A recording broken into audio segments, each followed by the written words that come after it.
Okay, so hello. So ang ating discussion ngayon, welcome sa session 3 ng surveying. So ang ating topic for this session ay measurement area ng ating traverse, and then yung mga missing data or omitted data natin, tatalakayin din natin yon. And then meron tayong panimula para sa simple curves and compound curves. So, dalawang curves yung ating tatalakayin ngayong session 3.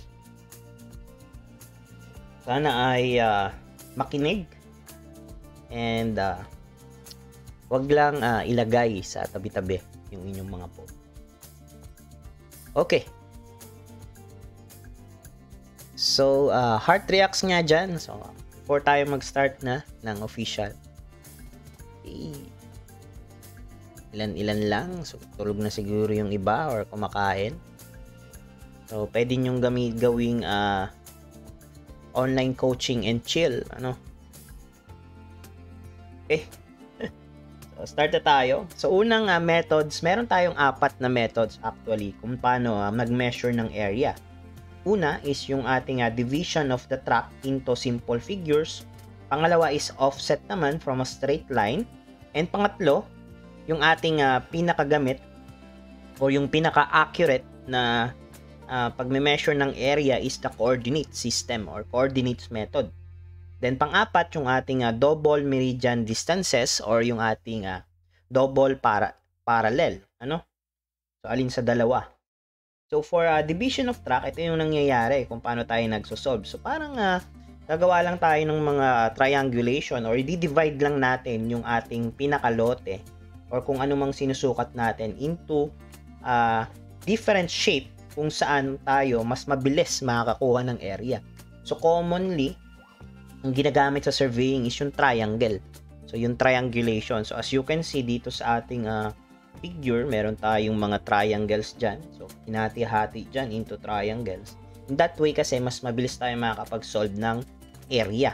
So, pag nakuha na natin yung area, for example, nito, magkakaroon tayo dyan ng area 1, so area 2, area 3, area 4, and area 5. So, para kukunin lang natin yung total area. So, in that way, masasolve na natin or measure na natin yung area. As easy as that. So, dapat lang may alam tayo kung anong mga area ba ng triangle o formula yung gagamitin natin. Heron's formula ba? Or yung may angle? Or yung alam ba natin na sikat na 1/2 BH? Diba?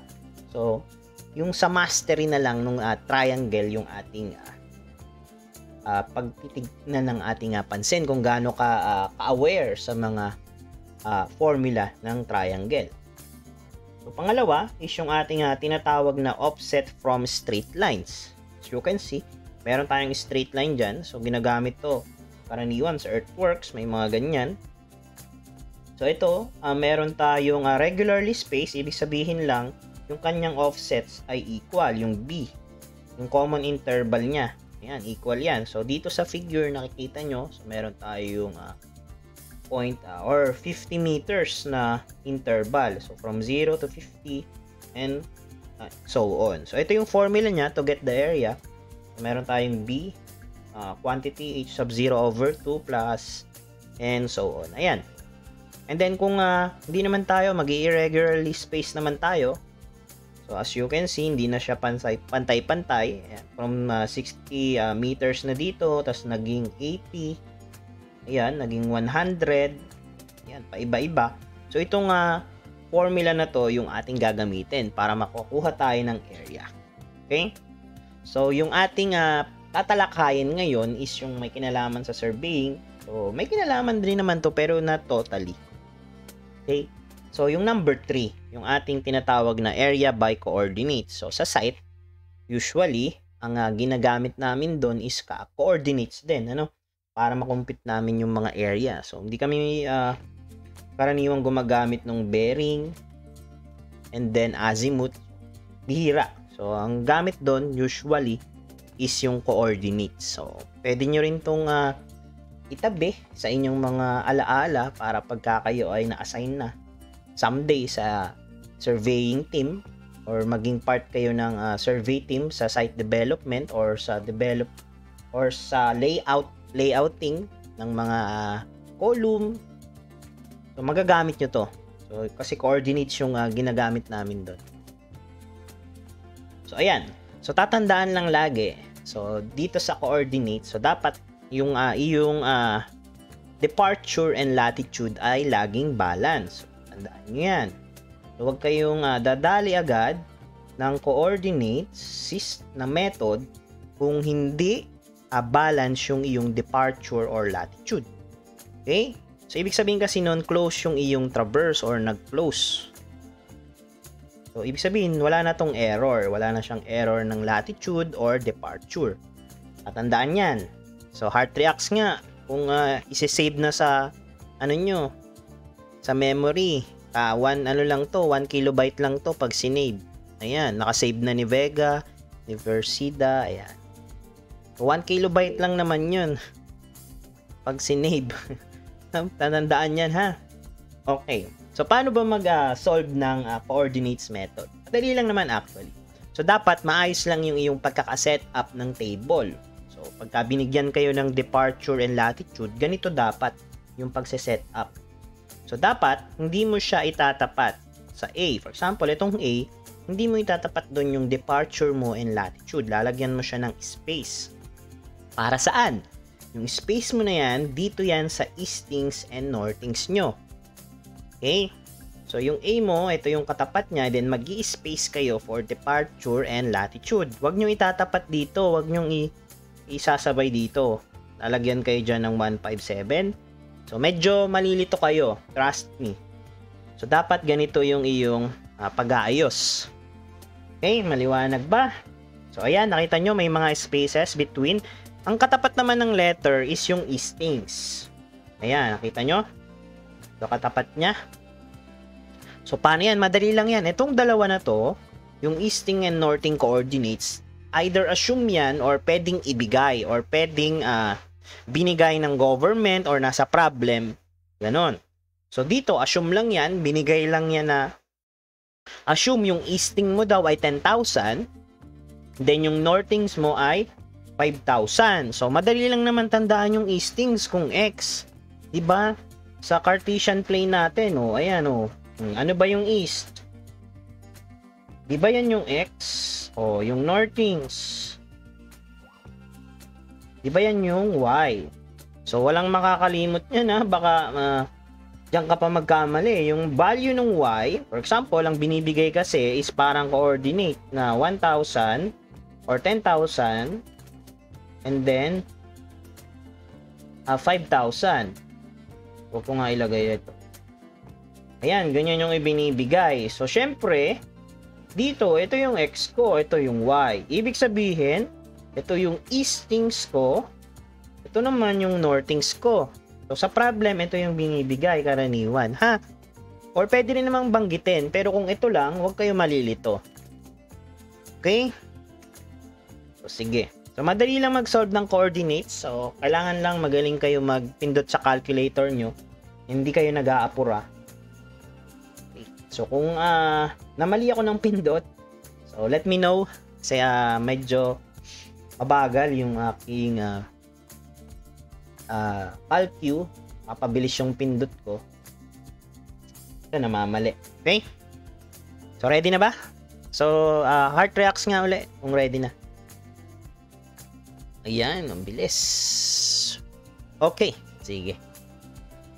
So, for first step is, ito yung assume, ilalagay nyo dyan sa point A nyo. Usually, doon naman yan sa pinakaunang point. Okay? And then, plus minus lang yan, pagalingan lang pumindot. So, from this point, ayan. Ito, lalagay mo dyan. Sige. And then, yan na yun. So, hindi na natin pipindot sa calcu ha, kasi 10,000 lang naman eh. 10,000 plus 157.756. So, 10,157.756. So, ganun lang yan. Continuous lang yan. So, from dito naman, ayan. So, counterclockwise lang din ang pag-ikot. Ayan.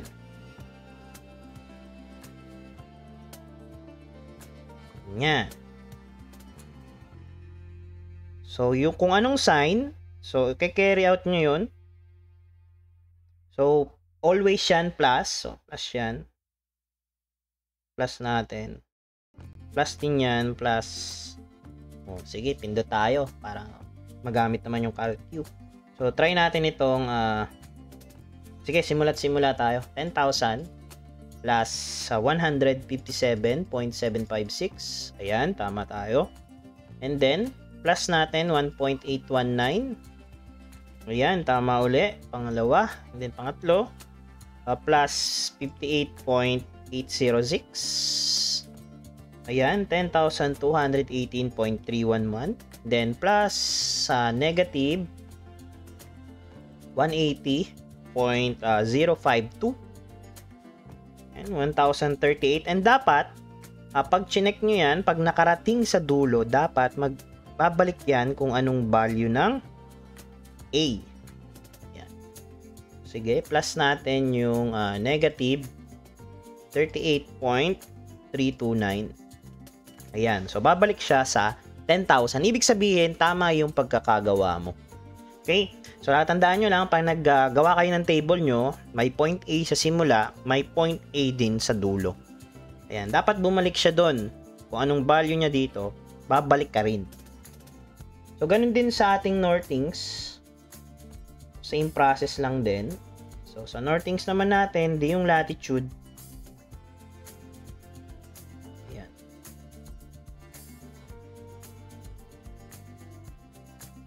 Ganun din, ikot-ikot lang. Mali. Okay, tama pala. So, punta tayo naman dito. Ayan. Check natin. 5,000 minus 118.547. So, 48453. Ayan. Okay. So, yan lang naman yung ating coordinate. So, after nyan, meron na tayong eastings and northings. So, paano tayo magka-compute ng area? So, hindi pa tatatapos dyan, ha? So, naiplot nyo lang, nailagay nyo lang yung northings and eastings. So, kailangan natin ay yung ating area. So, paano tayo mag-solve? So, tayo dito sa susunod. Yan. So, dito, so tuturo ko sa inyo, ito, medyo mahirap tong kabisaduhin. Tama, medyo mahaba. Pero may technique yan kung paano sinulat. Okay? So, tandaan nyo lang, itong positive. So, kaya nga positive is yung ating to the right. So, lahat ng to the right is positive. Ayan, to the right yan. Oh. So, gagawa kayo muna ng kung ilang letters. So, ito. Ilang letters ba yan? A, 1, 2, 3, 4, 5. 5. So, lalagay ka ng A, B, C, D, E. Then, ibabalik mo uli sa A. Tapos, layout mo, yan, XA, XB, XC, XD, XE, XA uli. Sa kabila naman, YA. O, ganun uli. B, C, D, E. Balik ka sa A. Tapos, puro Y naman ilagay mo. Ayan. So, para pagka hindi lang kasi laging hanggang E mamaya hanggang C lang pala. Di bawasan mo to. Hanggalin mo hanggang A, B, C ka lang dito. And then, i-layout mo na yung mga to the right mo. O, to the right.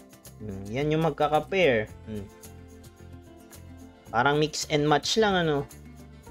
Okay? So, to the right, yan yung positive. Tandaan mo. Then, to the left, yan naman. Okay? So, ito na siya.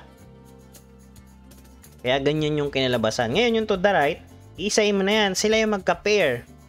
Okay? Parang matching type sa exam. Ayan. Yung ka-pair ni X sub A, si Y sub B. Ayan. Sulat mo na agad dito. Sulat mo na agad dyan. Lagay mo na. And then, yung pangalawa, si X sub B tsaka Y sub C. O, sulat mo na rin. Mahirap naman.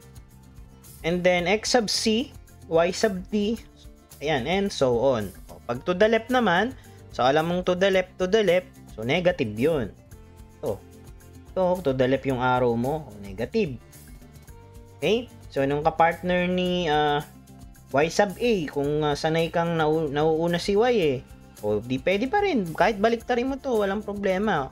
Okay? Basta ang kapartner niya, wag ka lang mamamali. Baka ang maituro mo is itong susunod, si X sub C, dun ka lang mamamali. Okay? So, dapat alam mo. Okay?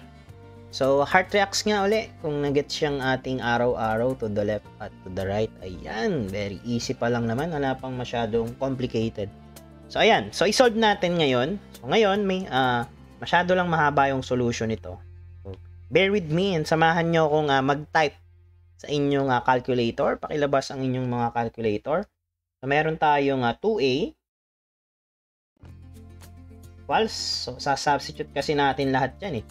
Ilalagay natin yung value niyan. Okay? So, tapin lang natin yan. Lagay natin dito. Ayan. Pansamantala. Okay. Ayan. So, meron tayong X sub A, Y sub B. Itong una. So, X sub A natin, ito, si 10,000. So, 10,000 multiplied by ang ating X sub B or Y sub B, ito 481.453 481.453. Susulat natin yan lahat. So tuloy-tuloy na lang, follow by your eye na lang yung gawin nyo. So 10,000 yung ating X sub B naman, 157.756 multiplied by 4819.578. Yan. So, sabi ko nga sa inyo, pagalingan pumindot dyan ng calcu. Naku, mamali ka lang ng isa dyan, sigurado. Uulit ka nga lang. Ganun. So, plus. So, saan na tayo? X sub C na tayo. So, 10,159 multiplied by yung ating 5,000 31.170 plus X sub D na tayo, 10,218.381 multiplied by yung ating 5,078.027 plus yung ating X sub E, ating 10,038 10,038.329 multiplied by kanyang 5,000. Ayan, so check natin. Ito munang mga plus bago tayo mag-proceed sa mga minus. So 10.48, ayun katapat niya, 10.15.4819. So ito naman 10.159.5031. Ito naman magka-partner. Okay? And then ito. Ayan. So, ngayon, yung mga negative naman. Ang technique sa negative para mabilis, isa, pwede ka mag-start dito sa 5,000. Pag ano naman yung iyong method. Pag ganyan. Kanina kasi, ginagawa natin pag ganyan. Pag ganyan tayo. Okay, so ganito naman. Dito ka naman magsimula. So, 5,000 multiplied by 10,000 157.756 minus, so 4881.453 multiplied by 10,159.575, then minus yung ating next 4,819.578 multiplied by 10,218 0.381 minus yung ating saan ba tayo, 5,031.17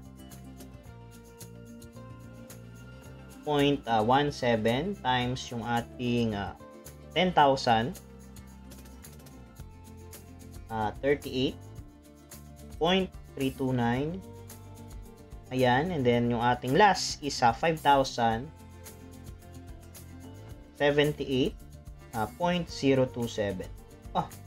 Punta natin i-multiply. So, multiplied by 10,000. Ayan. So, ngayon, naisulat mo na. Ito na, ang suffering, yung pagta-type. So, ang technique dyan, unahin muna natin ito. Ang mga positive. So, wag nyong isabay yan. Hindi kaya ng calculate lahat dyan. So, kung pwede nga, answer. And then plus Pero kung kasya naman, is try natin. So, 10,000 times 4881.453 plus sa susunod, ito 10,157.756 multiplied by 4819.578. So check nyo na lang din yung natatype ko sa CalQ kasi mali na naman napipindot. So next is 10,159 times 50 5013 5031 pala. 5031. Ayan, yan na yung nag-error. 0.17 plus 10,218.381 times 5078.027 plus 10,038 0.329 multiplied by 5,000. Ngayon, nakita nyo na yung block, lumalabas na. Ibig sabihin, sagad na. Malapit nang ma-max yung iyong number. So, ayan. So, meron tayong 2509. So, store natin yan sa A. So, ito ay in-store natin sa A. Okay. So, ngayon, sa susunod naman, is yung mga minus. So, di-disregard na lang muna natin tong mga negative. So, ipagpa-plus lang natin to. And later on, ipagma-minus natin yan pag na-store na natin siya sa B. Okay, maliwanag. Puro plus muna tayo nito. Then, dito na lang tayo mag-minus sign. So, store natin. Meron tayong 5,000 multiplied by 1,500. 5,000 natin. 10,000 pala. Ano ba? 5,000 natin. Ayan. Ito, mamamali pa ako. Kulang pala ako ng 10,000. Ng 10 sa harapan. Baguhin lang natin. Ito pala siya. Ito siya. So, 10,000. 157.756. Ayan. So, 10,157.756 plus 4881.453 multiplied by 10,159.575 plus 4,819 yan 0.578 multiplied by 10,218.381. Okay. Then plus again yung ating 5,031.17 multiplied by 10,038.329. Ayan. Then yung last natin is 5,078.027 times 10,000. Yan, nakikita nyo, magma-maximum na tayo. So, equal lang natin. Yan. Medyo check natin kung tama yung pinagpa-type natin. 157, 756, 4881, 453, 10, 159, 575, 481, 9.578 times 10 to 18381 plus 5031.17 times 10,000, 038.329 and then 5078027. Okay. Store natin sa B. Ngayon, pag minus na natin siya, ayan. Parang may error tayo. Ayan, sinasabi ko. So, check natin. Mukhang okay naman tong ating una. Check lang ng pinindot. Okay, 159, 481, 453, 10218, 381, 503.17, 329, 10,000. Ayan. Mukhang okay naman. Mukhang nagka-error tayo sa nauna nating pinindot. Well, let's try again. Okay. Until ma-solve natin yan. 481.453. Ayan. So, ayusin ko na nga. Pabagalan ko. 10, 157.756 times 4819.78 multiplied by 10, 159. Yan. Yan, 10,159. Yan. Wala yatang 10,159. Ayan, 0.575. Ayan. Yun. Kita nyo? May 0.575 pa pala yan. Pine. So, multiply natin yan sa 5031.170 and plus 10,218.381 multiplied by 5078.027. So, sana sinasabayan nyo rin ako pumindot para nafe-feel nyo yung struggle. Don't worry. Ano Yan, let's try. Anyways, pag di natin nakuha pa ngayon, I leave to you na lang. So, ayan, may error pa ako something. But, ang ating answer dyan ay so, tatagalan tayo pag kinontinue natin. So, ang ating answer dyan ay 5,000,674.073. Ayan. So, may 2A pa tayo dyan. So, ang gagawin natin, di-divide natin to by 2. So, magkakaroon tayo ng area equals 25,337.037. So, ito yung ating final answer. Sayang naman. So, hindi natin na-solve ng maayos. Anyways, check ko nga ulit. Let me browse.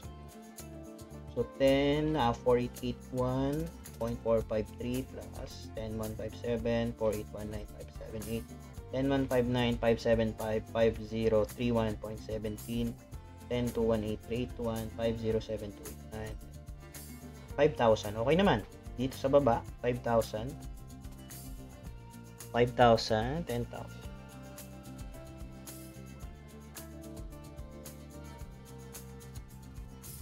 Okay. Wala pala eh. Ayan. Alam ko na yung naging error natin. Ulitin natin to.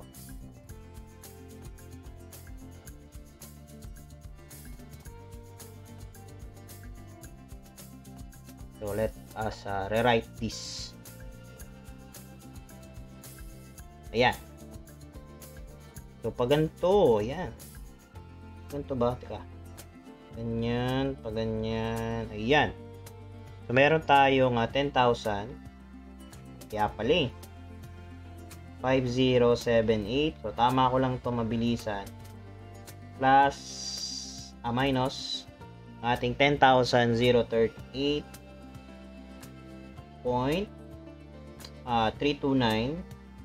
multiplied by, ito, ganyan.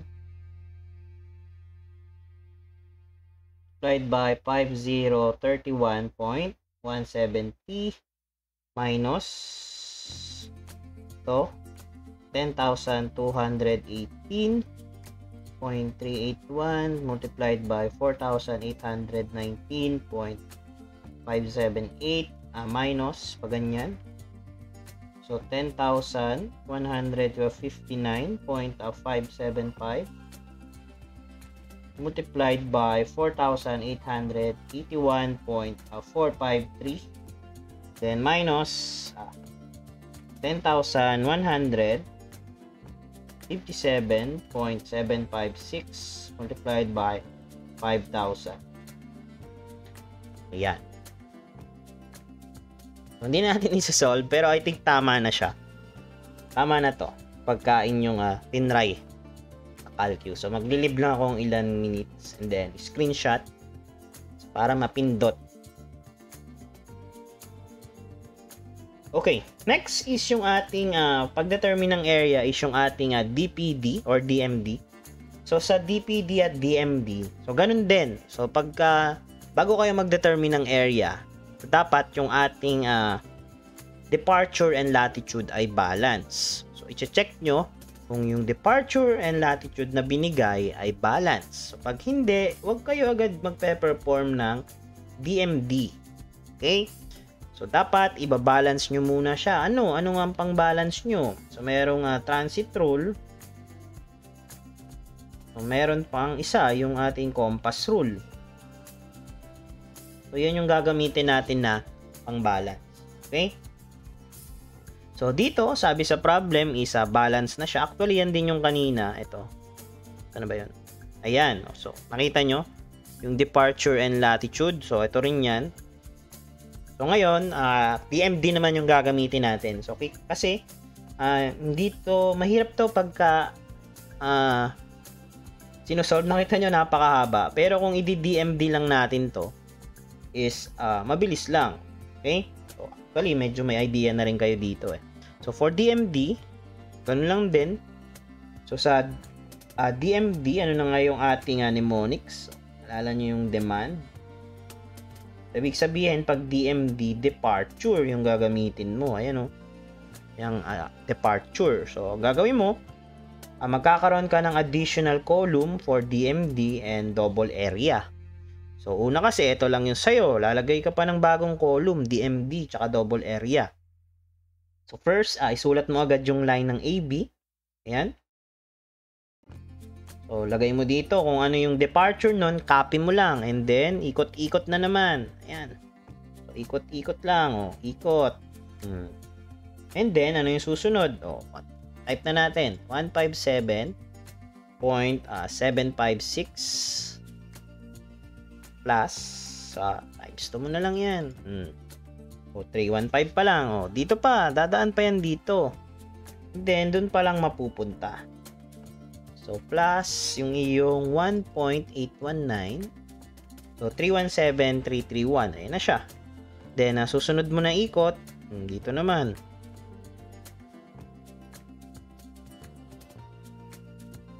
Hmm, 317 plus 1.819 plus 58.806. Ayan, 377.956. So, ganun din. So, continuous lang yan. Ikot uli dito.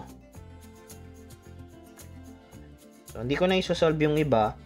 Pero lalagyan ko na lang ng mga Ayan. So, ang pan-check nyo dyan, ang pang-check nyo kung tama yung pagkakasolve nyo is ito. Dapat same sila ng value ng dalawang dulo. Pagka hindi same yan, may mali kayong na-type. So, huwag kayo magpo-proceed to double areas. I-check nyo yung iyong mga na-type dito sa DMD. Okay? So, heart reacts nga kung na-save yun. Ayan, save agad ni Directo. Okay. Then, after that is nagamit mo na si departure. So, ngayon, ang gagamitin mo namang susunod is si latitude. So, pag multiplyin mo lang silang dalawa. So, yung DMD, multiply mo lang sa latitude. Ayan. So, ngayon, meron tayong 1 point. Yan naman, pag ganyan naman. Sunod pa ganyan. Araw-araw lang tayo. So, meron tayong 157.756 multiplied by yung negative 118.547. So, ayan. Meron tayong 18,701.501. So, ganun din yan pag minultiply. So, hindi ko na isa-isahin. Magkakaroon tayo ng 2A dito, yung ating double area. So, try lang natin i-summation na lang. Sige. 18,701.501 minus 19,634.856 plus 79,972.466 plus 12,028.660 minus 2,990.697. So, meron tayong 50,674.702. Divide natin uli sa 2 yan.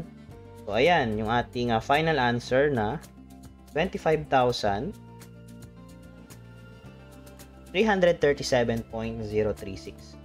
So, parehas yan nung kanina. So, ito, as you can see. Ayan. Sayang to. Gusto ko tong isolve eh. Pero, sige. Proceed tayo sa susunod. Okay. So, for our first problem, so, meron kayong 2 minutes o 3 minutes. Magbibigay ako. So, ayan.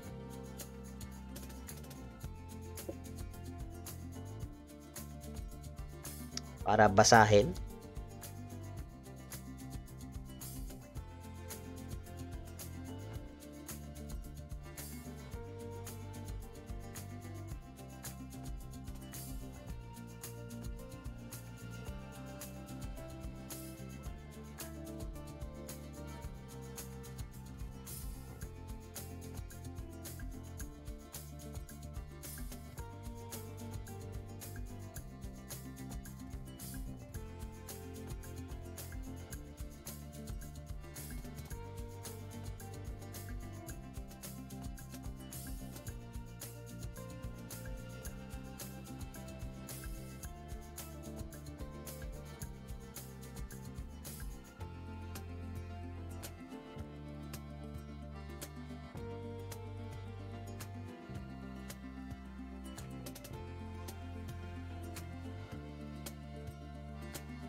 Ayan, time's up.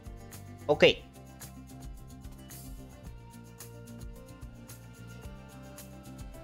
Ayan.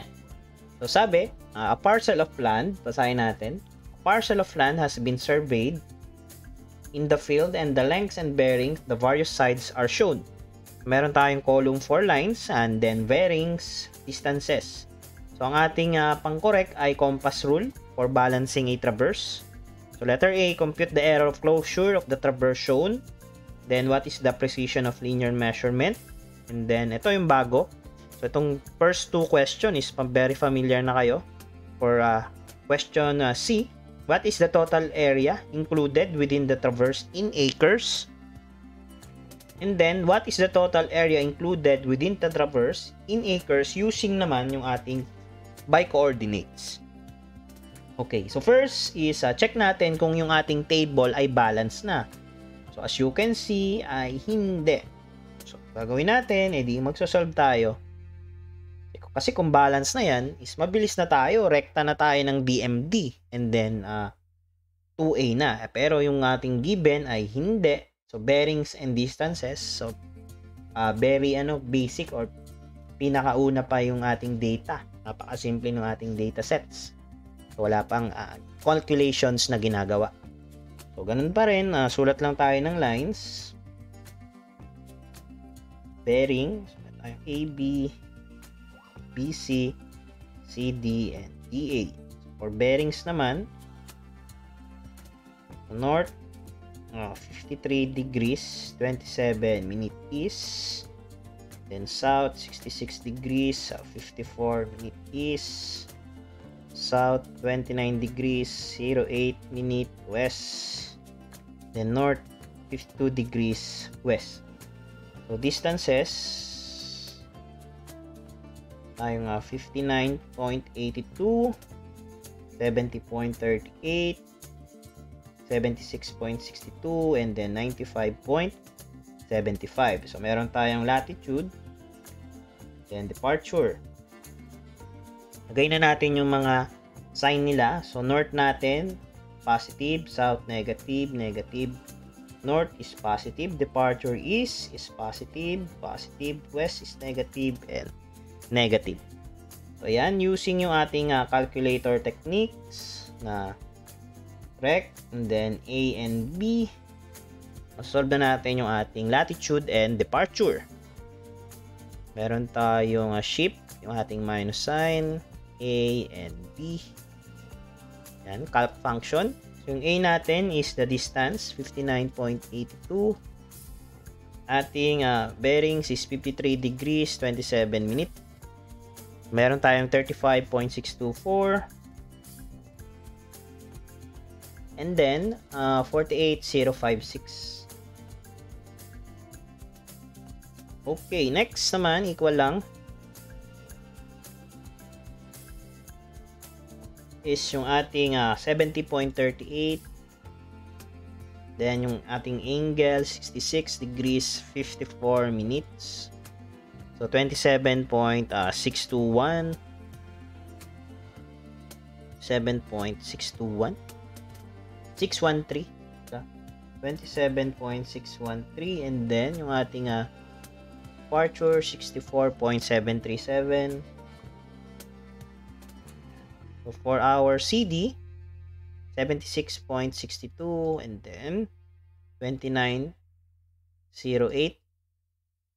Meron tayong 66.927. Then, yung ating Y na 37.302. So, for our A again, last is 95.75. 52 degrees. Ayan. 58.950. And then, yung ating departure na 75.452. Ayan. So, ang gagamitin natin is na pang-balance ay compass rule. So, kunin natin yung ating error. Okay, error lang. Ayan. Error ng latitude. So, 35.624. minus 27.613 minus 66.927 plus 58.950. Meron tayong 0.034 sa ating latitude. Sa departure naman, 48.056 plus 64.737 minus 37.002 minus 75.452. Ayan. So, mali yata tayo ng pindot. 737.302. Ayun, ito. 37.302. Ayan. So, meron tayong 0.039. So, ayan. So, ang gagamitin natin is compass rule. So, hindi natin kailangan yung ating summation ng absolute value ng latitude. So, instead, isum natin to, yung ating perimeter. Meron tayong distances. Summation natin yan. So, 59.82 plus 70.38 plus 76.62 plus 95.75. Meron tayong 302.57. So, using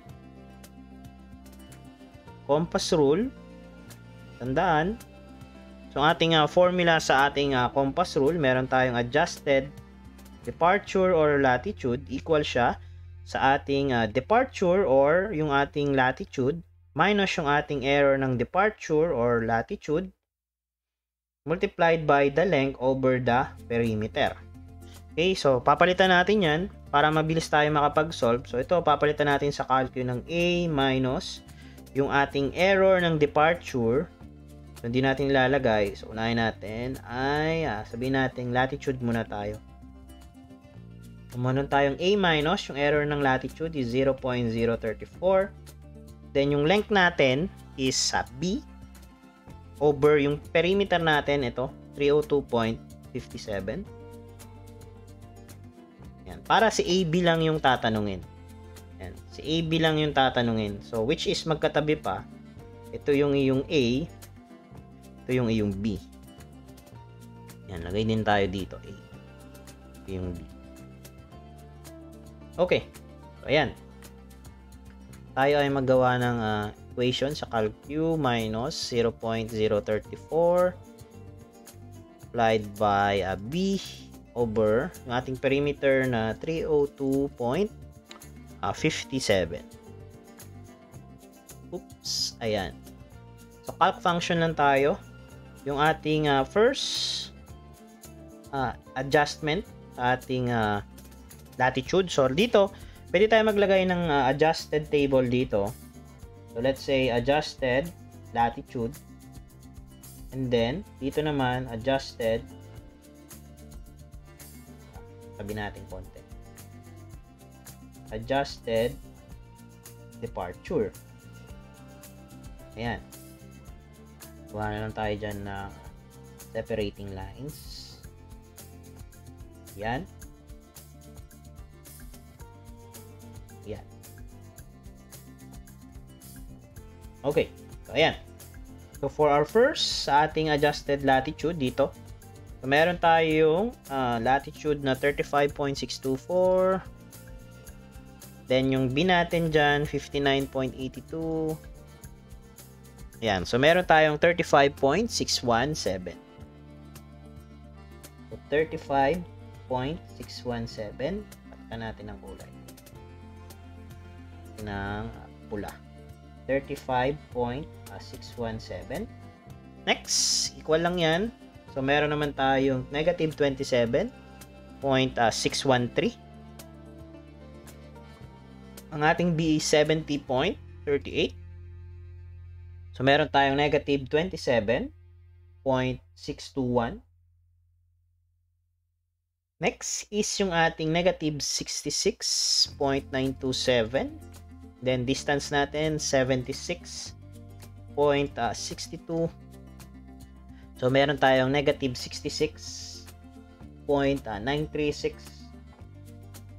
Then last, yung ating negative 75.452. B natin is distance 95.75. So meron tayong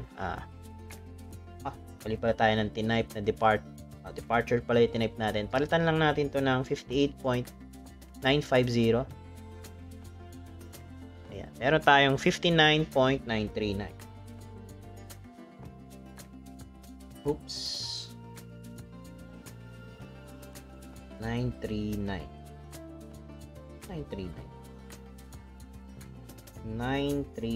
Ayan. So, tapos na tayo sa latitude. So, sa departure naman tayo. Palitan lang natin tong ating formula kanina. Kung 0.034 to, so, yung ating error ng departure is 0.039. So, yan lang. Papalitan lang yan. So, calculate. So, this time, yung iyong departure naman, ito. Palitan ko nga yan ng C. Para makita yung pagkakaiba. Ayan. Lagay ko dito, C. Ito yung C na ginamit natin. Okay. So, calc. So, sa C natin, 48.056. Ating distance is 59.82. Yan. Meron tayong 48.048. 48.048. The next is 64.737. 0.737. Then 70.38. 64.728. Ayan. And then, tuloy-tuloy lang. Negative 37.302.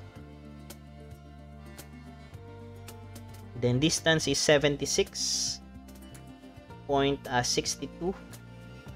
And negative 37.312. Then, last, yung ating negative 75.452. Distance natin is 95.75. So, negative 75.464. Ayan. So, meron na tayong adjusted departure.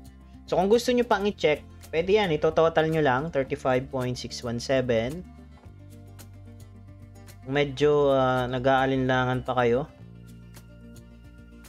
minus 66.936 plus 59.939. So, kita nyo naman. Teka. Mamali tayo ng type. 621, 617, 66, 939, 539, 936. Negative 27.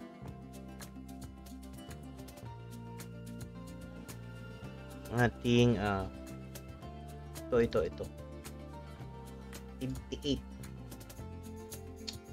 Yan. Ulit tayo ng sulat kanina.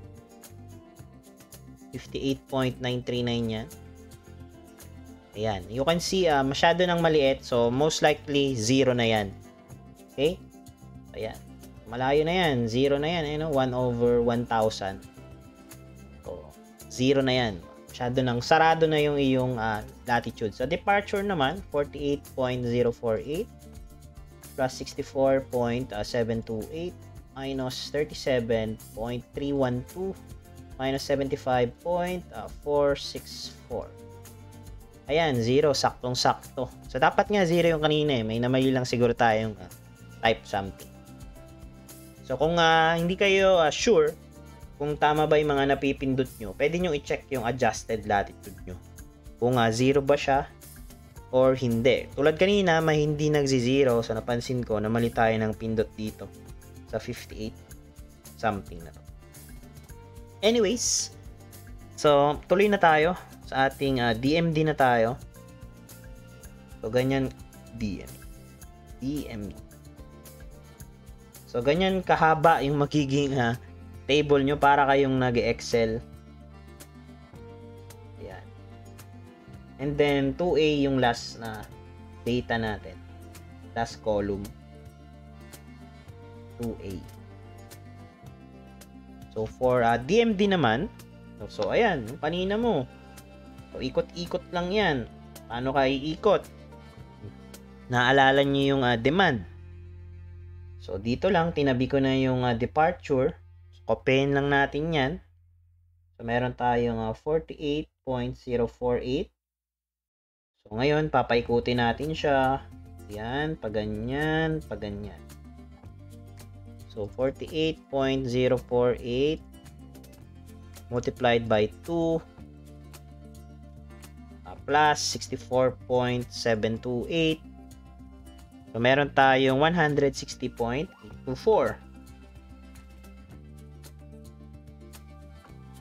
The next, plus natin. So, ikot-ikot lang din yan. O.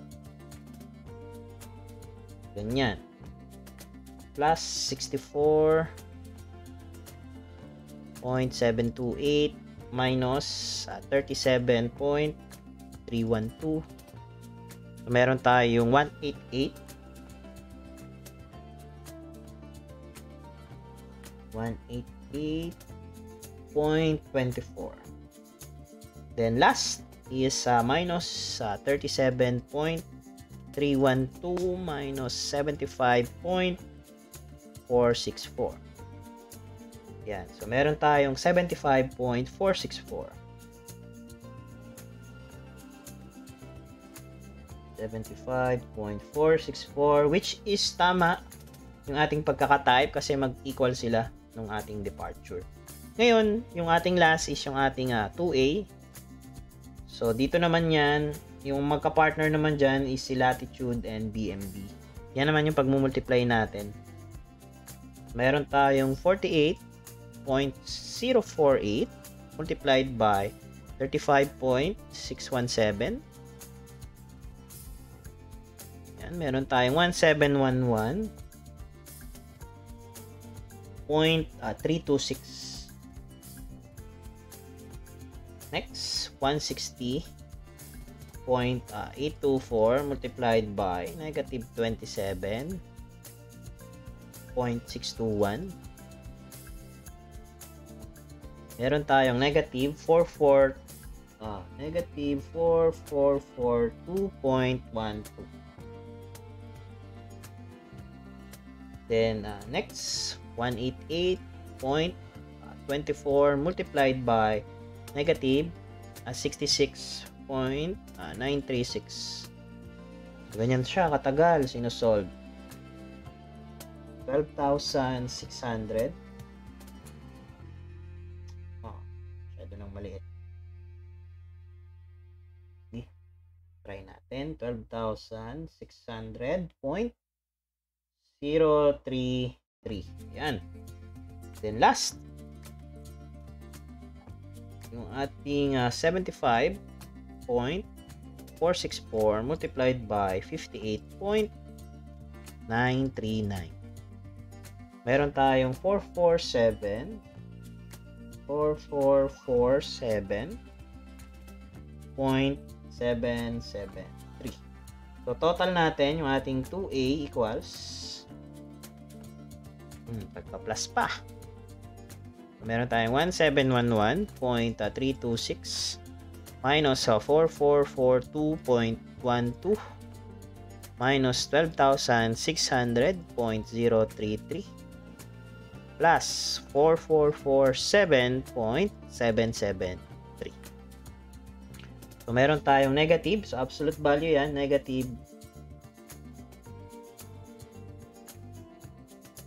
10,883.054. Absolute value ngayon, A is equal to, divide lang natin yan sa 2. Yan. So, meron tayong area na 5,441.527. So, ayan. So, may nasagot na ba tayo sa tanong? Wala pa. So, nakuha lang natin yung area. So, wala pa tayo nasasagot sa tanong, ha? Okay. First is, for the first question, so, sabi, yung ating error of closure. Ayan. yung ating error of closure. So, yung ating error of closure, simple lang yan, yung ating error ng latitude squared plus error ng departure squared, which is equal to 0.034 squared plus 0.039 squared. Yan, ito sila, ito sila. Yan. Meron tayong error of closure na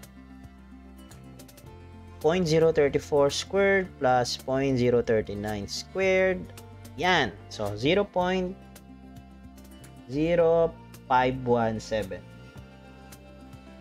So, ito na yung ating sagot. Sa wakas, may nasagot din tayo. So, for B naman, siguro is store natin yan. Shift store A. So, nilagay natin to sa A. Kasi gagamitin natin yan para sa ating next question. Sabi, precision of linear measurement. Yung ating relative precision.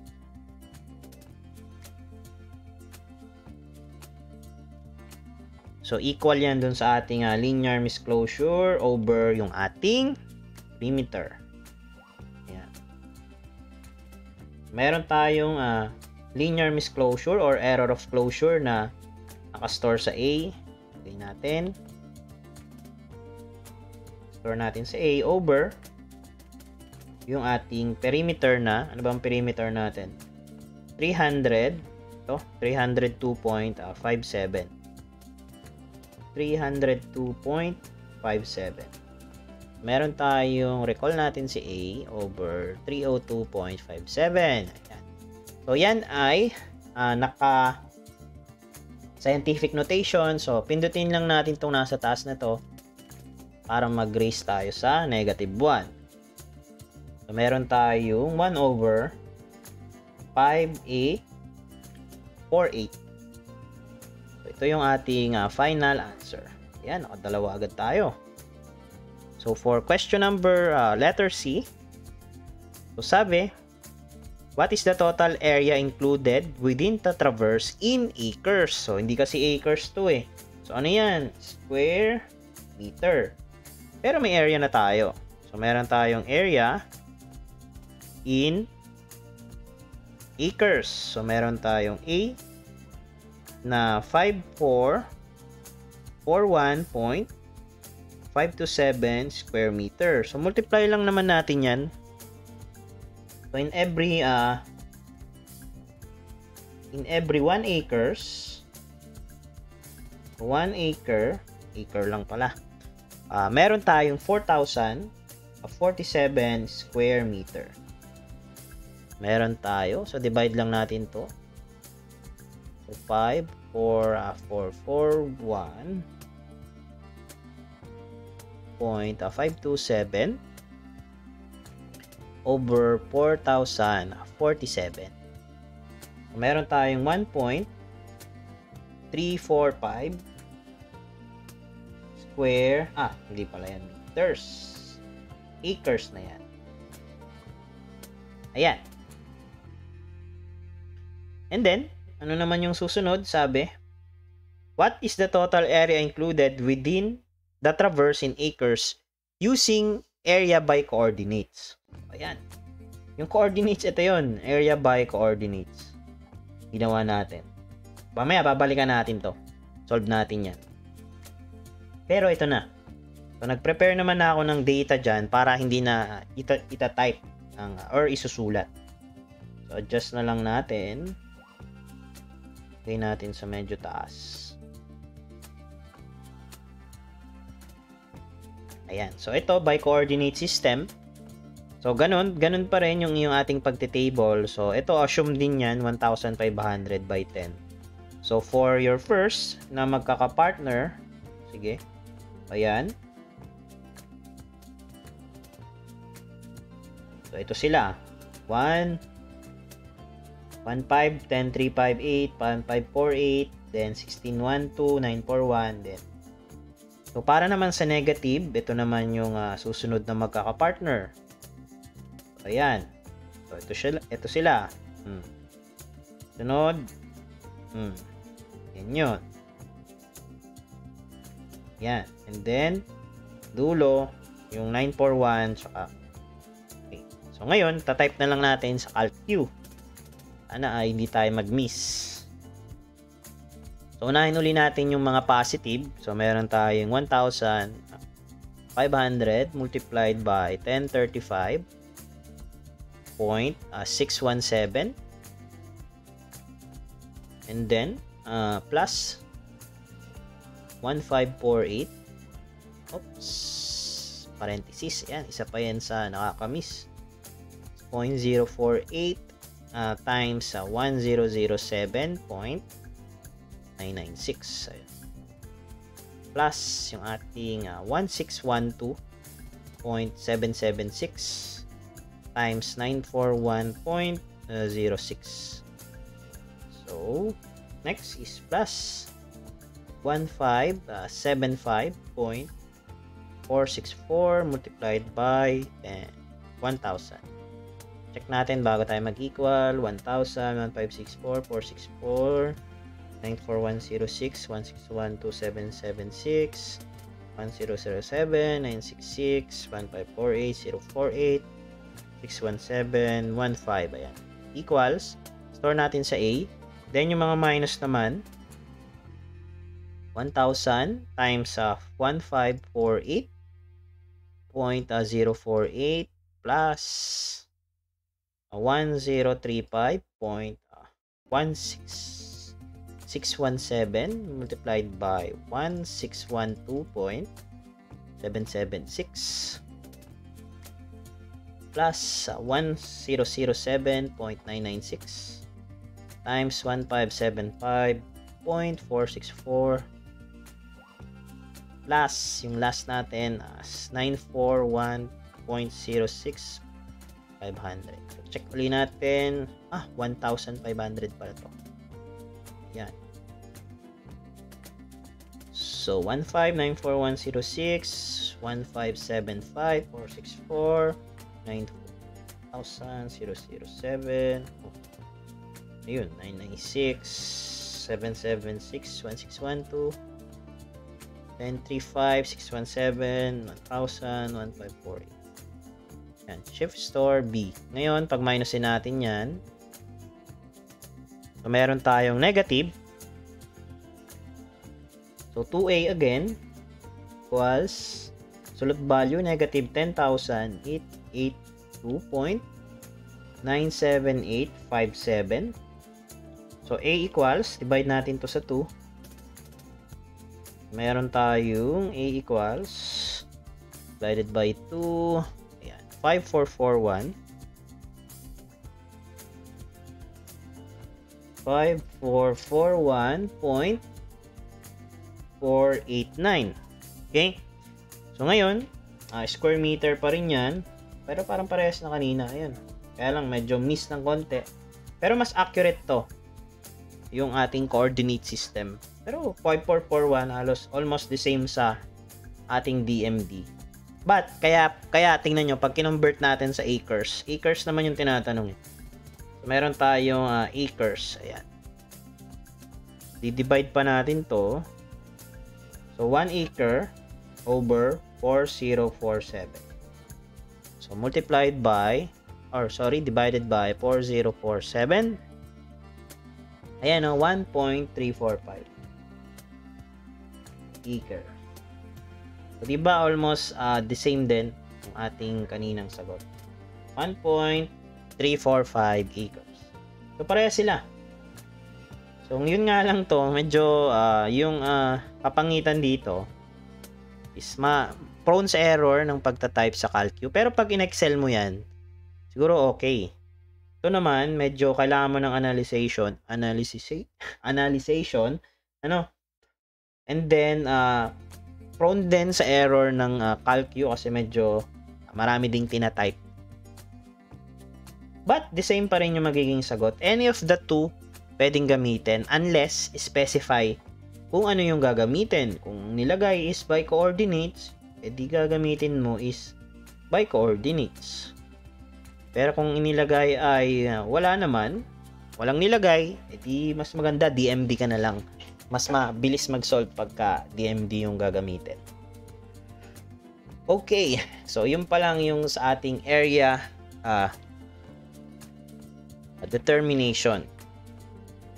So next is open tayo ng ating PPT, PowerPoint.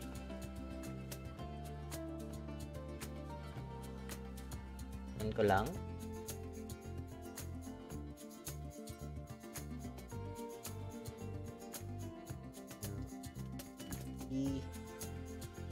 Ayan.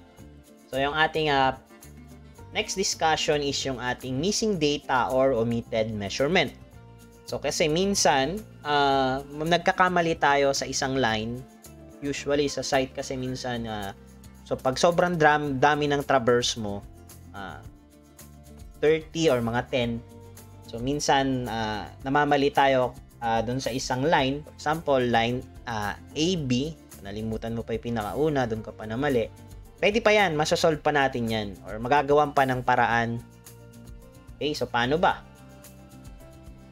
Sabi, in a closed traverse, if lengths and bearing of all lines could not be measured due to certain reasons and circumstances, the omitted or the missing measurement can be computed. This missing measurement is what we call missing data. Ayun nga. So, for example, may harang or sobrang layo na or may something na circumstances na hindi ka makakapagsukat dun sa point na yon in a given na close traverse.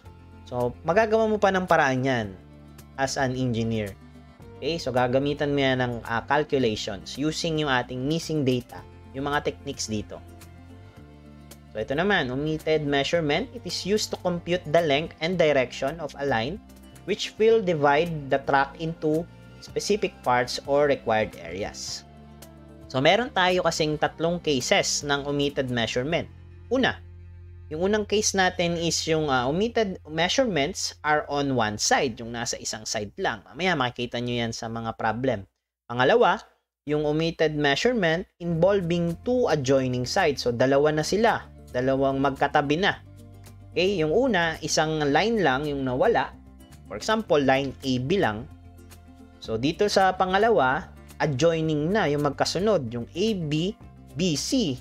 So, yung dalawang lines mo or sides mo is nawawala. And then, yung pangatlo is two non-adjoining sides. So, yung pinakamahirap isolve dyan is yung non-adjoining sides. So, itong dalawa magkalayo. For example, yung missing data is nasa AB. So, yung susunod na nawawalang sides is nasa DE. So, magkalayo sila, hindi sila magkatabi. So, yan yung ating pangatlong case.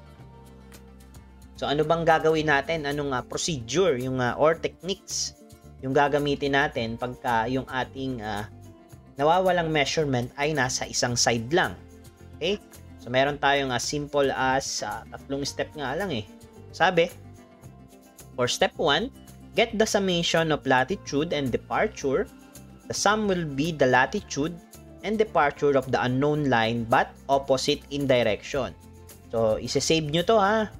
So, dapat pag nag-sum tayo ng latitude and departure, yung magiging unknown line natin is yung opposite direction. Kung ang summation ng latitude natin is positive, yung unknown line natin is magiging negative. So, ganun siya. Mamaya is makikita nyo yan. Next, get the line by Pythagorean theorem. Ito lang, yung length lang to eh. Yung length ng ating line. So, latitude lang yan. Yung square root lang yan ng latitude squared plus departure squared.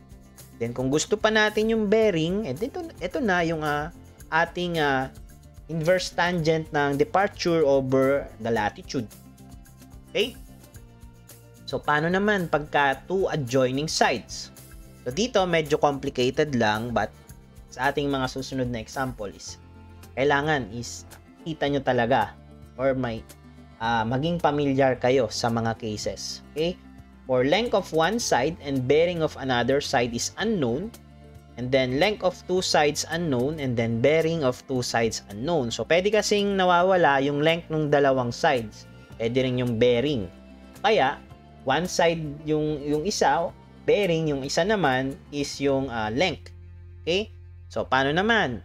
Get the latitude and departure of the closing line. So, meron pa rin tayong makukuhang closing line doon. Okay? And then, pag nakuha natin yung closing line, gagawa tayo kukunin natin yung interior angles of the triangle. And then, evaluate using the basic principles of geometry. So, hukay tayo ng natatago yung kaalaman sa geometry mamaya.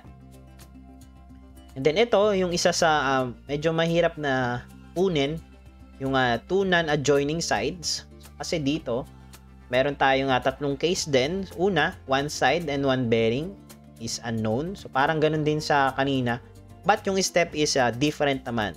For step 1, nakita nyo, plot the traverse to scale. Kailangan nating i-scale yung traverse based on the given data.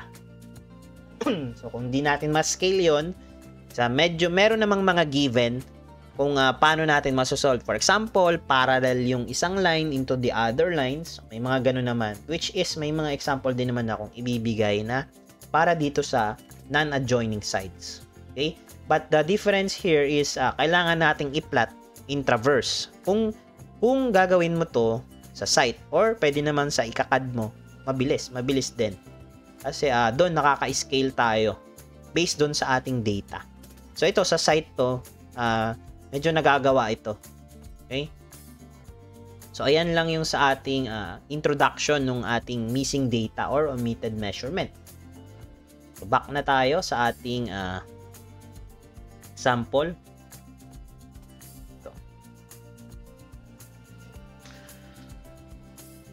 So sabi, dito, a closed traverse has the following data. So as you can see, so meron tayong two adjoining sides. Kita nyo? So AB and BC magkasunod, tas nawawala yung bearing nila. Ayan. So yan yung ating case number 2 na yung bearing nilang magkasunod ay nawawala. So paano ba natin isosolve? Isabi, pwede nating balikan yung PPT natin. Ating two adjoining side. Get the latitude and departure of the closing line. So, ayan. Sabi.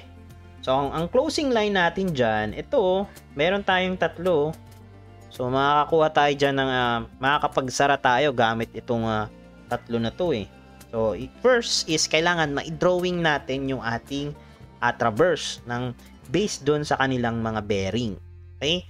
So, kahit na hindi nyo kunin yung right na angle, basta yung northeast, yung direction niya is tama pag dinrawing natin. So, in this case, siguro unahin natin yung CD kasi ito yung closing line natin, itong tatlo eh. Hanap tayo, drawing tayo. So, meron tayong CD, unahin natin. So, si CD daw ay nasa northeast. So, dito, let's assume na dito yung ating CD. Then, si DE, northeast pa rin. So, diretso pa rin siya. Yan. So, pwede nating lagyan ng A. Si C pala to. Ito naman si D. C, D, and DE. Ngayon, si EA daw ay nasa southeast. So, ang southeast natin dito. So, let's say, ayan. Meron tayong ganyan.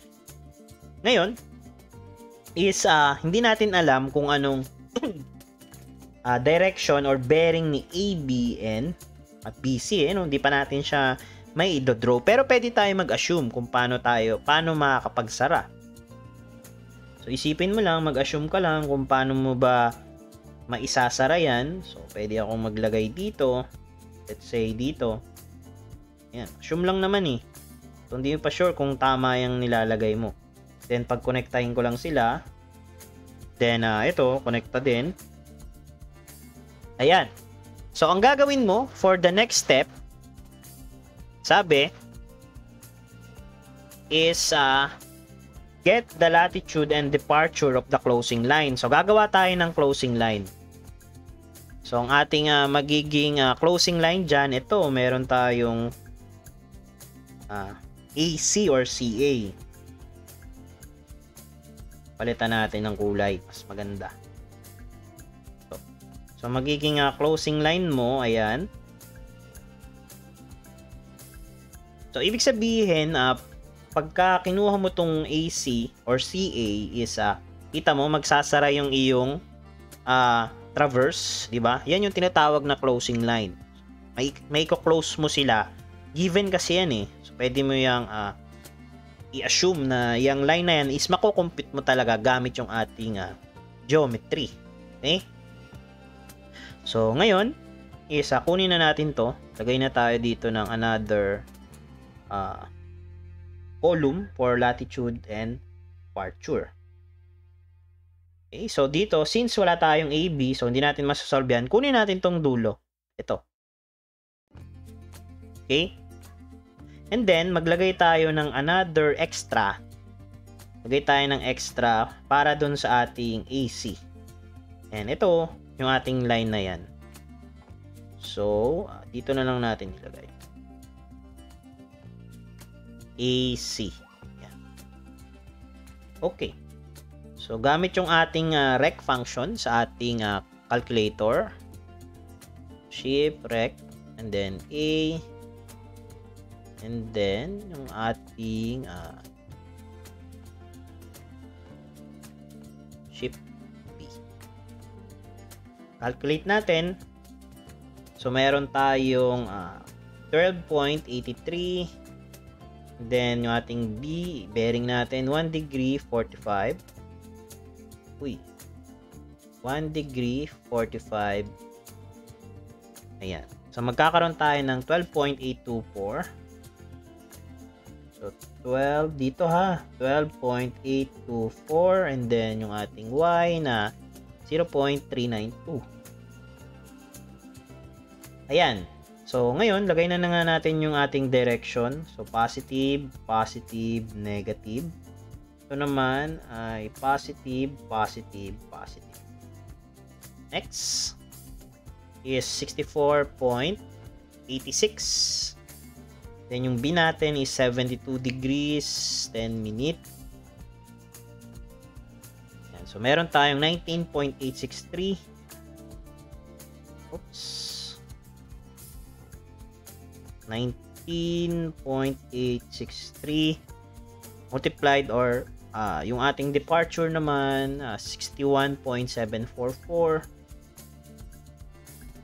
Yan. Then last yung ating 107.72 at saka 48 degrees 13 minutes. So, meron tayong 71.7755. 71.776 na lang.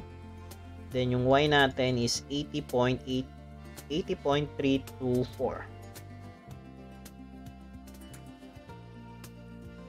Ayan. So ngayon is i-total na natin. So based sa ating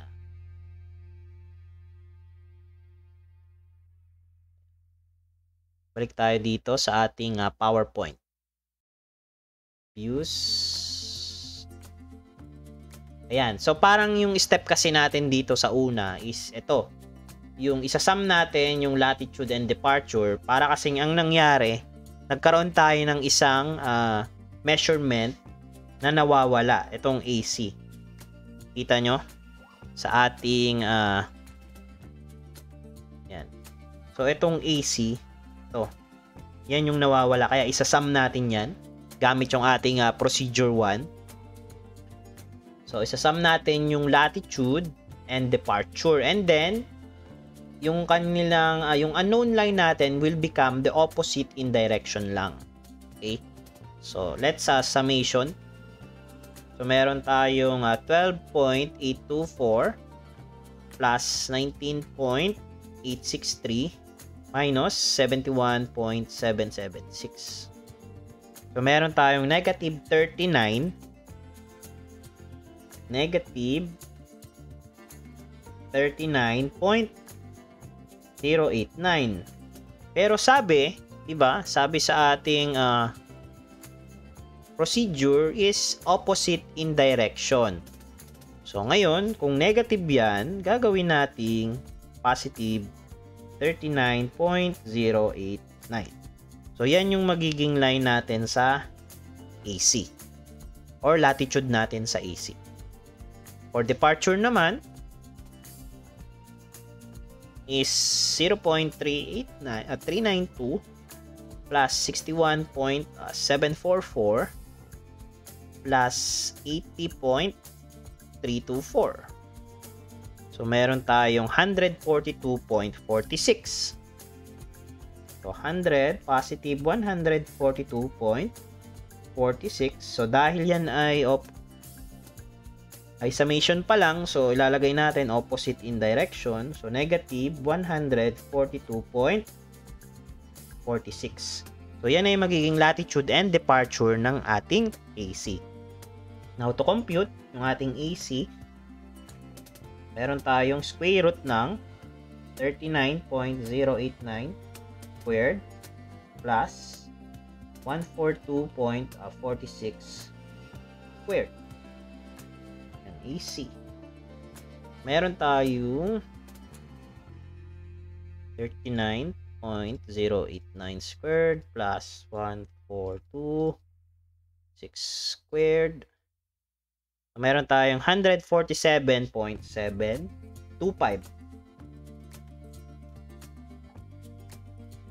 Ayan. So, yan pa lang ay distance. So, dito yan, 147.725. Kung gusto pa natin kunin yung kanyang bearing, so, meron tayong AC. Tayong 142.46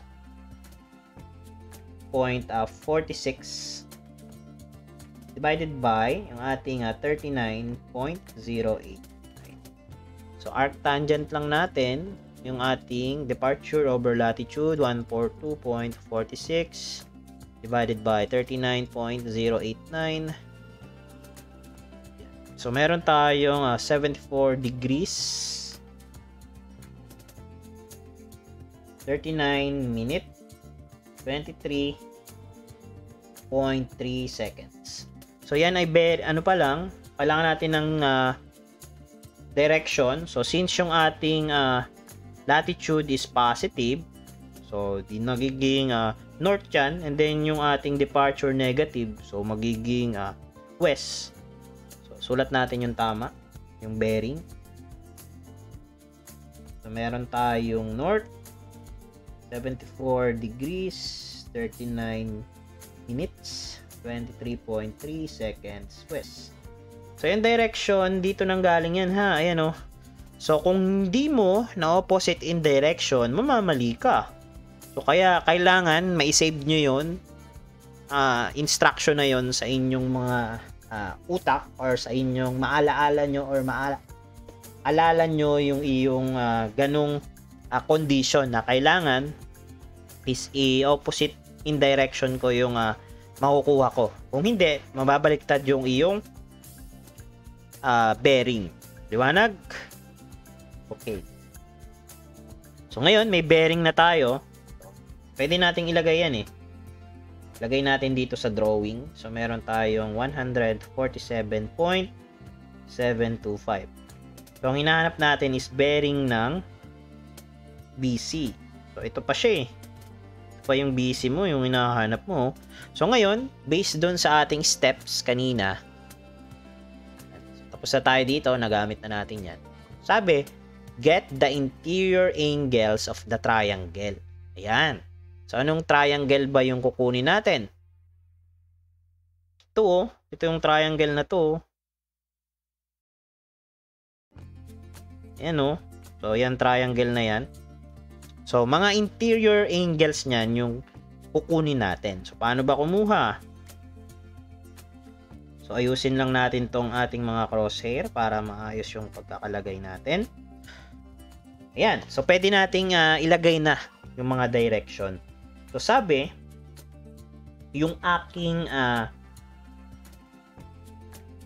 CA ba yung nakuha natin or AC is north 79 degrees. So, ito siya. Pag pinlat ko yung aking AC, ito. northwest. So, dito naman, so mapupunta siya dyan, magiging southeast siya. So, ito pala, buo na yan ay 74 degrees, 39 minute, 23.3 seconds. So, ito namang BC, may BC na ba tayo? Wala. Yan nga yung hinahanap natin eh. Pero, sabi, itong CD, meron bang binigay na CD? Ayan, meron tayong binigay na CD. Dito. Okay? So, ano pa? Meron tayong angle. And then, itong 74.49. So, pangalanan muna natin yung mga angle natin sa loob para mabilis tayo. So, itong hinahanap nating mga angle na yan, sabihin natin yan si alpha.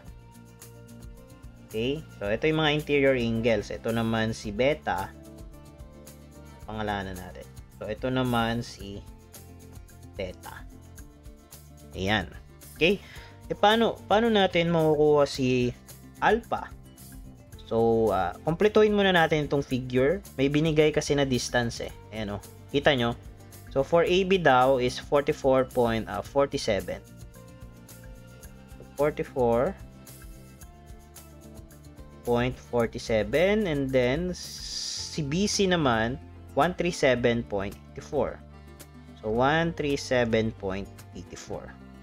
So, meron tayong 3 sides. May 3 sides tayo. So, pwede tayong kumuha dyan ng kahit anong angle sa tatlo pa nga eh. So, ang priority natin ito. Bakit? Kasi, i-minus ko lang tong 79 na, itong 74 degrees, 39 minutes, 23.3 seconds. Minus itong alpha, di ba? Makukuha ko na yung bearing ng BC ko. So, si alpha na lang yung priority ko. Di ba?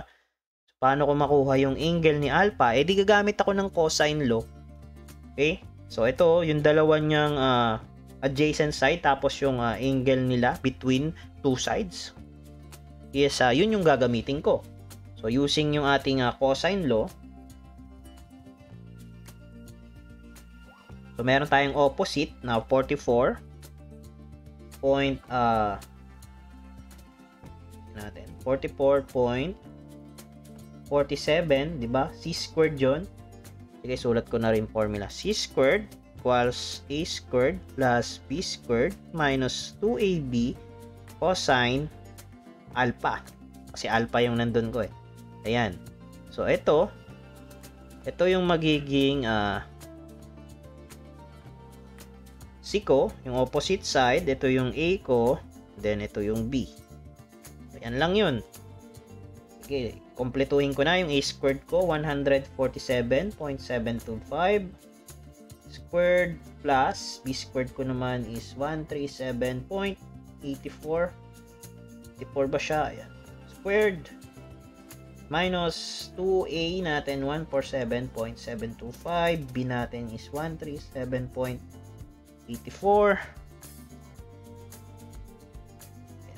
And then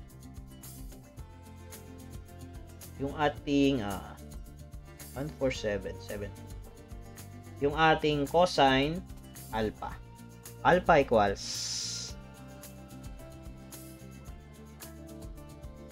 so, pindot sa ating calcu. So meron tayong 44.47 squared equals 147.725 squared plus 137.84 squared minus 2 times 147.725 137.84 cosine x. Shift up, solve for x. Medyo matagal lang. So, medyo malaki nagiging value natin. So, let's try. Ayan. So, let's try 10. So, ayan. Nakita nyo kanina, kung 0 yung nilagay is lalabas yung iba. Kasi ano to eh, naka angle or naka Pythagorean niya or naka squared yata to. Kaya, ganun. So, pwede kayo mag-input ng number para dun siya mag-i-start mag-compute. So, more than 10 yung nilagay ko. So, let's try nga ng 1. Pag 1 nilagay ko. Kahit 1, 17 pa rin yung lumalabas. So, ayan. 17.477. So, yung ating alpha. 17.477 degrees. Ayan. So, meron na tayong alpha. So, to get the ating bearing. So, bearing ng CB. Okay? So, CB natin, ito nga, yung kanina. So, nakuha na natin si alpha. Ima-minus lang natin. So, 74 degrees, 39 minute, 23.3 seconds.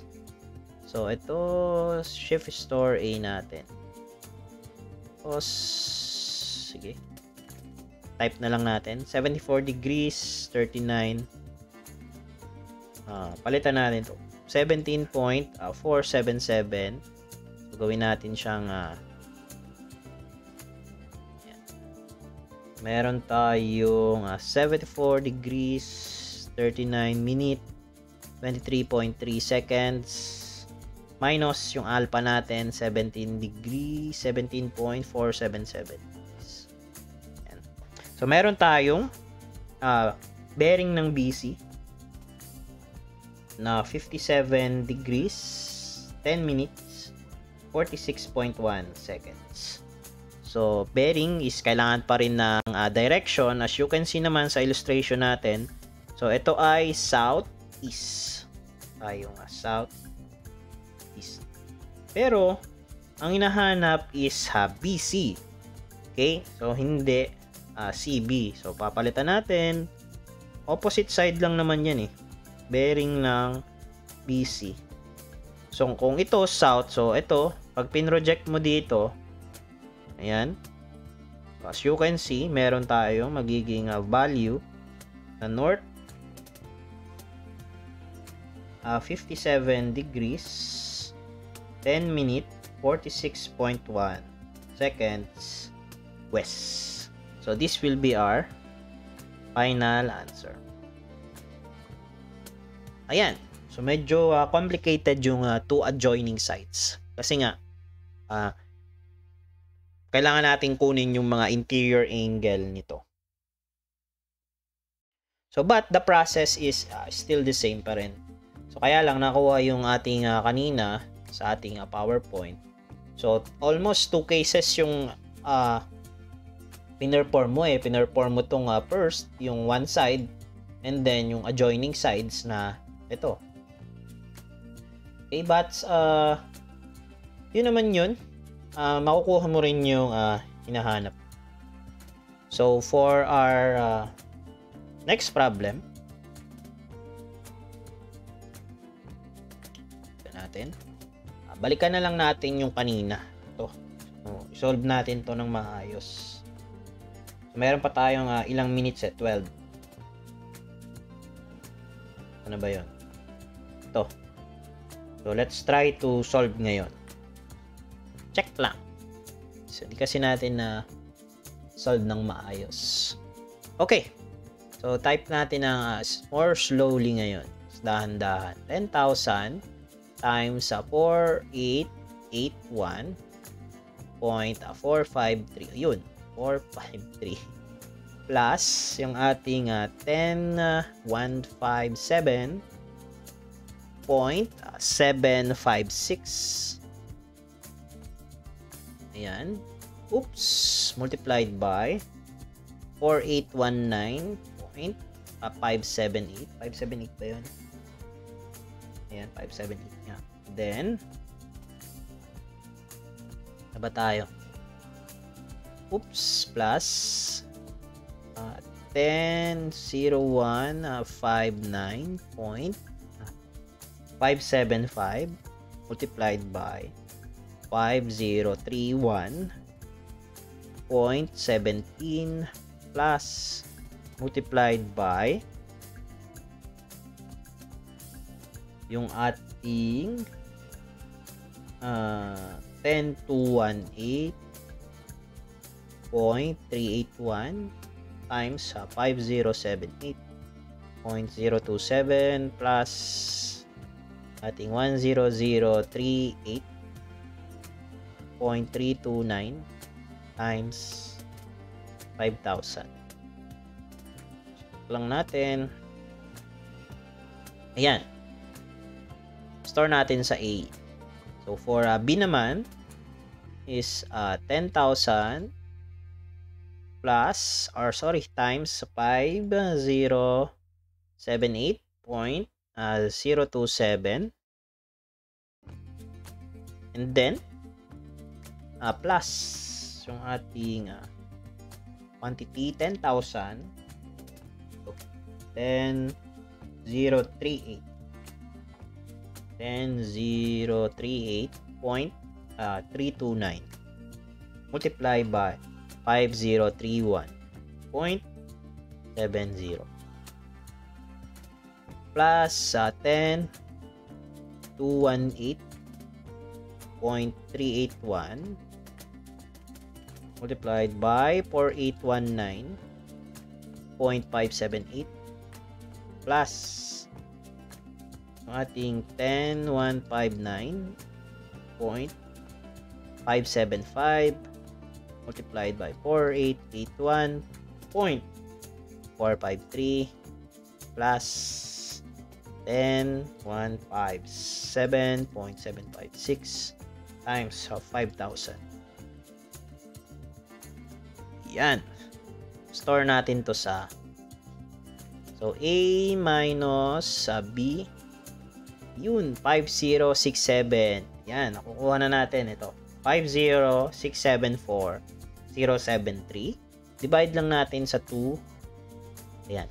So, 25,337.037. So, ayan. Medyo mahirap talaga i-type kasi sobrang haba. Okay, prone sa error yung coordinate system. Anyway, so hindi na tayo makakapag-continue. Marami pa sana tayong problems na na-prepare. Okay, hindi rin tayo nakaabot sa ating compound curves. But, meron pa naman next time para i-discuss yung ating mga topic na yon. Okay? So, stop ko lang yung ating recording.